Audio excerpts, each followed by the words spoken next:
क्या माँ बाप के बाद में मायका जो है वो ख़त्म हो जाता है। मायके की वैल्यू तभी तक है जब तक माँ बाप होते हैं मायके में।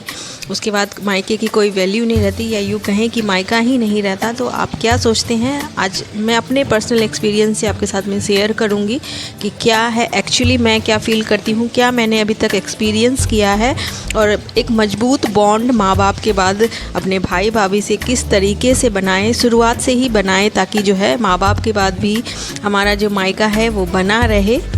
तो सबसे पहले आप सभी का बहुत बहुत वेलकम है एक न्यू व्लॉग में। तो जैसा कि आप सभी जानते हैं कि अभी मायके के व्लॉग्स चल रहे हैं बैक टू बैक, तो ऐसे ही मेरे मन में आया, बहुत सारी जो मेरी फ्रेंड्स हैं वो भी आई हुई हैं, तो उनका पॉइंट ऑफ व्यू मायके में और मेरा रहन सहन और पॉइंट ऑफ व्यू, हम लोग जो आपस में बातें करते हैं, काफ़ी डिफरेंट हो जाता है। तो कई लोगों के लिए तो बस एक फॉर्मेलिटी होती है मायके आना, और कुछ लोगों के, जैसे कि मैं अभी मायके में आई हूँ, तो मैं मतलब जैसा कि मैं एक होता है कि स्ट्रेस फ्री होने के लिए आते हैं लोग, रिचार्ज होने के लिए आते हैं फिर से मायके में। यहाँ पे हमें कोई जज करने वाला नहीं होता है, जैसे हैं हमें वैसे ही स्वीकारा जाता है।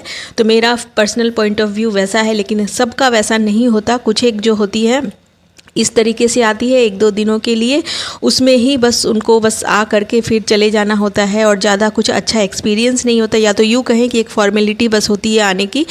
तो इसमें किसकी गलती होती है वो आज हम लोग डिस्कस करते हैं। कि सबसे पहले तो बहुत सी लड़कियों को मैंने देखा है कि शुरुआत से ही जब हमारे घर में नया मेंबर जब एंट्री होता है, यानी कि हमारी भाभी जब घर पे आती है, घर आती है शादी हो करके, तो उनसे बहुत सारी एक्सपेक्टेशन हम लोग कर लेते हैं, तो जो कि बहुत गलत है। तो शुरुआत से जो है बहुत ज़्यादा मतलब उस चीज़ को जो है रिलेशनशिप को ख़राब हो जाता है, धीरे धीरे जो है असर डालने लगता है। तो जब कोई नया मेंबर हमारे फैमिली में इंक्लूड होता है, यानी कि हमारी भाभी, तो हमारी एक्सपेक्टेशन इस हद तक रहती है कि हर एक चीज़ में हम लोग ना चाहते हुए भी टोकते हैं, बोलते हैं, और हमारा जो हम लोग अगर उसको समझाते हैं, कुछ नई चीज़ बताते हैं, अपने घर में हमारे रहन सहन को बताते हैं, तो हमारे बोलने का लहजा कैसा है वो हर वक्त उसको याद रह जाने वाला है। तो शुरुआत में हम उससे कैसा बिहेव करते हैं वो हमेशा उसको याद रह जाने वाला है। तो वही सारी चीज़ें जो है वो इफ़ेक्ट करती है मतलब हमारे रिलेशनशिप पे, हमारे बॉन्ड पे। तो अगर हम भाभी से अच्छा बिहेव करेंगे, अपनी भाभी के साथ में जिस तरीके से रहेंगे,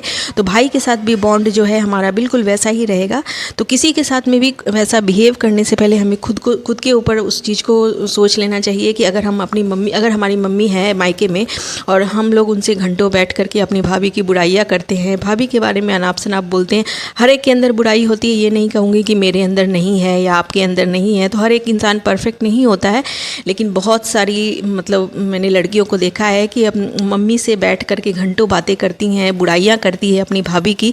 चाहे मतलब कुछ हो ना हो सकता है आपकी भाभी में कुछ कमियां हो, तो ऐसा तो नहीं है कि आपके अंदर नहीं होगा। तो ये चीज़ बहुत गलत है। काम मतलब मायके में अगर आपको मजबूत बॉन्ड बनाना है तो अपनी भाभी की भी बातें सुननी चाहिए आपको। भाभी से शुरुआत से ही एक मजबूत बॉन्ड बनाना चाहिए।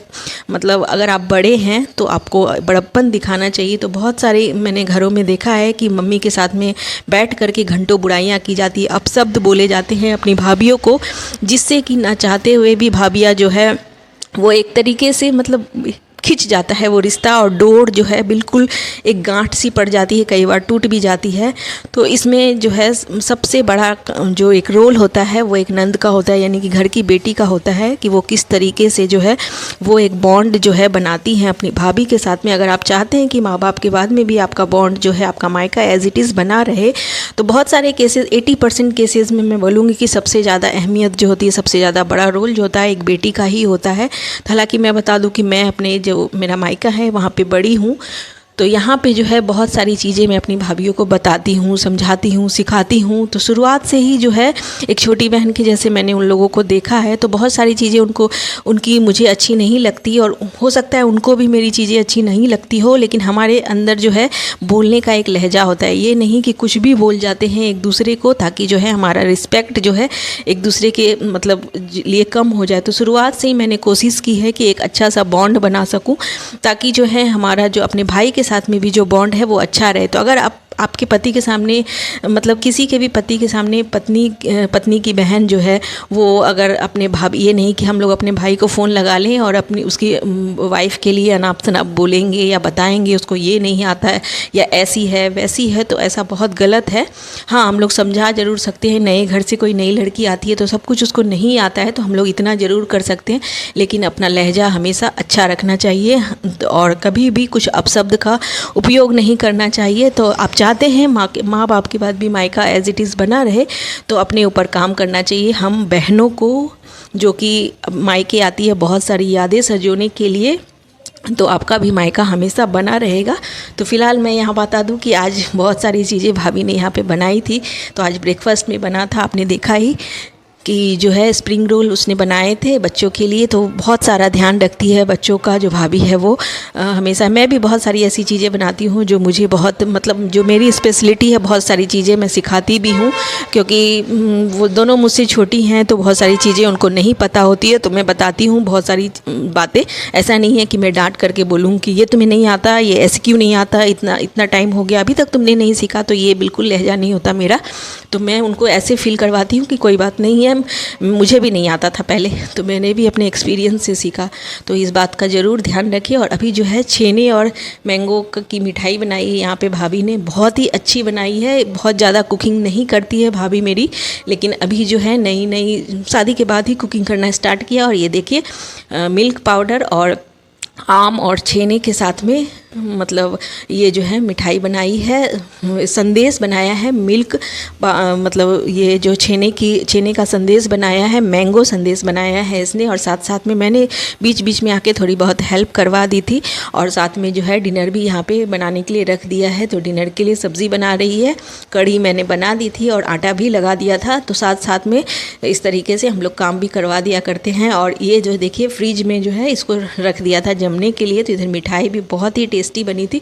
तो कुछ ना कुछ रोज़ एफर्ट करती रहती है, बहुत ज़्यादा कुकिंग में हाथ सेट नहीं है, लेकिन बनाते बनाते बहुत अच्छी चीज़ें बनाने लगी है। तो हम लोग जब अप्रिशिएट करते हैं ना किसी को, तो ऑटोमेटिक मन करता है। तो आप भी ज़रूर इस चीज़ का ध्यान रखें, आपका भी मायका गुलजार रहेगा, आप हमेशा वहाँ जा सकेंगी, आ सकेंगी, कभी आपको सोचना नहीं पड़ेगा अगर आप अपने ऊपर काम करेंगी तो। और फ़िलहाल जो है ये देखिए बच्चों के साथ में यहाँ मामी की और मतलब बाकी सबकी भी मस्ती हो रही है। मैंने फ़ेस पैक मुझे दिया था भाभी ने निकाल करके कि आप रेस्ट करिए दीदी फ़ेस पैक लगा करके, लेकिन जो है इसी खेल खेल में बेटे को चोट लग गई थी, तो फिर सारा फेस पैक तो हमने रख ही दिया था। और यहाँ पे जो है नानी घर खैर होता ही है मस्ती के लिए, मजाक के लिए, बहुत सारे फ़न के लिए। तो बहुत सारी अच्छी अच्छी यादें मैं तो संजो रही हूँ, आप भी संजो लीजिए अपने मायके से, क्योंकि जैसे जैसे दिन बीतते जाते हैं और वैसे वैसे जो है वो चीज़ें मतलब एक तरीके से खोती जाती है। तो मत ख़त्म होने दीजिए अपने और अपने मायके के बीच का बॉन्ड। तो सब कुछ अच्छा रहे उसके लिए आप अपने ऊपर काम करिए। बाकी आप नहीं बोल सकते किसी के लिए, लेकिन आप अपने लिए ज़रूर काम करें, अच्छी वाइब्रेशन दें। भले ही आप मुंह से नहीं बोल रहे हैं, लेकिन आप गलत वाइब्रेशन, किसी के लिए गलत सोच रखेंगे तो वो उसके तक पहुंच ही जाएगी। तो बस लास्टली अब जो है रात में आइसक्रीम भी भाभी ने बनाई थी, मैंगो आइसक्रीम। तो ये रात में सब खा रहे हैं, मैंने तो मना भी किया, बट रात में जो है सबको इस तरीके से मैंगो आइसक्रीम एंजॉय कर रहे हैं। तो चलिए मिलते हैं फिर और कुछ बहुत सारी अच्छी अच्छी बातों के साथ। Thanks for watching, bye bye.